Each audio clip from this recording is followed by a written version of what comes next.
शाहीन बाग में आ जाना था, तुम्हारा इलाज कर देते। ये क्या कर रहे हो? ये क्या कर रहे हो? बदतमीजी शौकी भाई नहीं। इस भाई चाहे इसके कंसिक्वेंसेस कुछ भी हों, ठीक है, लेकिन ये जूता उन माओं ठीक है, की तरफ से था जिन्होंने दिल्ली दंगे में अपने बच्चे खोए। आजा संडास दिखा तो। बिल्कुल सही कहा संबित भाई ने। ये जो जहांपनाह बनने के सपने देख रहे हैं राहुल गांधी और मल्लिका बनने के सपने देख रही है सोनिया गांधी, मुसलमानों का वोट लेकर और हिंदुओं को गाली देकर, ये इस देश में चलने वाला नहीं है। अबे कौन है बे तू? हिंदुत्व शिशुपाल की कहानी कांग्रेस पार्टी को याद रखनी होगी। 100 गाली तक चुप रहे थे, 101 गाली देते ही साफ कर दिया था। ये कांग्रेस की हिंदुओं को जो गाली है, ये इस देश का हिंदू समाज एक एक गाली को गिन रहा है, जैसे भगवान कृष्ण ने शिशुपाल की गालियों को गिना था। 100 तक माफ और 101 होते ही साफ। ये सोनिया गांधी और राहुल गांधी के गैंग को अच्छी तरह समझ लेना चाहिए। देखिए, इस बयान पे आपको क्लैरिफिकेशन देना पड़ेगा। आप साफ की बात कर रहे हैं तो मतलब किस तरह की सफाई की बात कर रहे हैं? पॉलिटिकल सफाई की बात कर रहे हैं, दूसरी सफाई की बात कर रहे हैं? इसको दूसरे तरीके से पकड़ लिया जाएगा। देखिए, सबसे पहली बात तो यह है कि अभी जो आपने बात कहा कि भाई इसको पकड़ लिया जाएगा, पकड़ हम नहीं लेंगे, देश की जनता पकड़ेगी। इस टीवी चैनल पे आज खुलेआम गांधी परिवार की हत्या करने की धमकी दी गई, सफाया करने की बात की गई और उन्होंने कहा कि जैसे भी पकड़ लो वैसे भी, यानी आप हिंसा करेंगे, गांधी परिवार को मारेंगे। आपको याद होगा इंदिरा गांधी और राजीव गांधी को भी मारा गया, शहीद कर दिया गया, उन्होंने देश के लिए बलिदान दिया है। क्या राहुल गांधी और सोनिया गांधी के लिए खुलेआम थ्रेट दिया जा रहा हो उसको मारने की? क्या बम से उड़ाएंगे या गोडसे ने जैसे गांधी जी को मारा था वैसे मारेंगे? इसका भी खुलासा कर दीजिए ताकि देश की सिक्योरिटी एजेंसी और कांग्रेस में जितने हमारे बड़े नेता हैं वो इस बात पर जरूर चर्चा करें कि बीजेपी का नेता खुलेआम राहुल गांधी और सोनिया गांधी के सफाई की, उसको गोली मारने, उसके खिलाफ हिंसा की बात कर रहे हैं।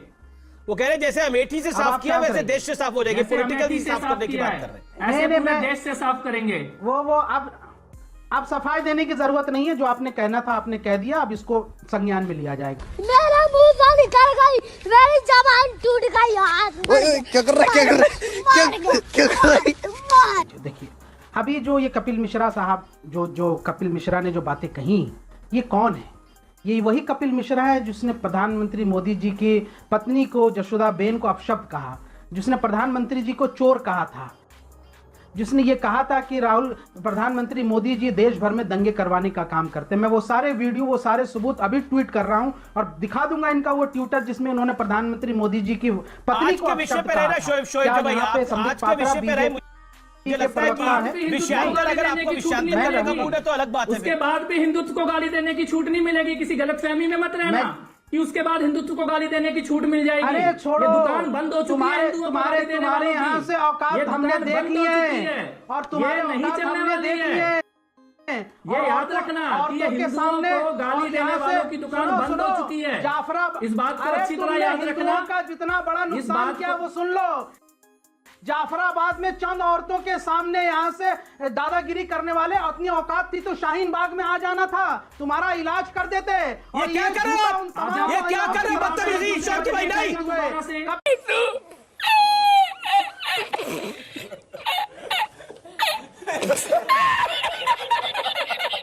कपिल मिश्रा, ये बदतमीजी है। ये तुम्हारी इतनी औकात थी, ये बदतमीजी है। आ जाना था, ये जूता मारते हम तुम्हें, तुम्हारी औकात इतनी है। ये देखो चालू हो गया आप शोएब भाई, अभी आप कह रहे थे ये पॉलिटिकल सफाई को आप सफाई से जोड़ रहे थे। ये देखो किस तरह से आप कर रहे हैं। ये धंधा चलने वाला नहीं है। इतनी इनको शोएब भाई मजबूर मत करिए मुझे आप। शोएब भाई एक सेकंड, शोएब भाई this is not done. Hypocrisy की भी सीमा होती है। आप चर्चा करिए, तर्कों पे बात करिए। आप जूता क्यों दिखा रहे हैं किसी पैनलिस्ट को? How dare you do that? आप तर्कों पे बात करिए। अगर आपके पास तर्क नहीं है तो आप बोलिए शादाब चौहान मेरी मदद करो, लेकिन आप हिंसा की बात कर रहे हैं, आप जूता की बात कर रहे हैं, क्यों? शोएब जी, मैं आपसे कहना चाहता हूं कि आपको यह हरकत नहीं करनी चाहिए थी। आपको बाइज्जत इस पूरी बात से माफी मांगनी चाहिए और यह कहना चाहिए कि वाद विवाद अलग जगह है, लेकिन आपने आवेश में आके ये कर दिया। भाई चाहे इसके कंसिक्वेंसेस कुछ भी हों, ठीक है, लेकिन ये जूता उन माओं की तरफ से था जिन्होंने दिल्ली दंगे में अपने बच्चे खोए, जिन्होंने ठीक है, आपने आपका अपना विचार हो सकता है। Thank you very much, thank you very much सम्मान, thank you very much, thank you so much. कम मर्यादा रखिए, थोड़ी मर्यादा रखिए। मैं सिर्फ इतना जानना चाहता हूं, अगर हम करें तो करें क्या, बोले तो बोले क्या। वाह मोदी जी, वाह वाह वाह। लेकिन टेंशन मत लीजिए, जब तक व्हाट्सएप में गुड मॉर्निंग भेजने की सुविधा है तब तक आपको कुछ नहीं होगा, मैं गारंटी देता हूं। Big thank you for being here. बहुत बहुत धन्यवाद।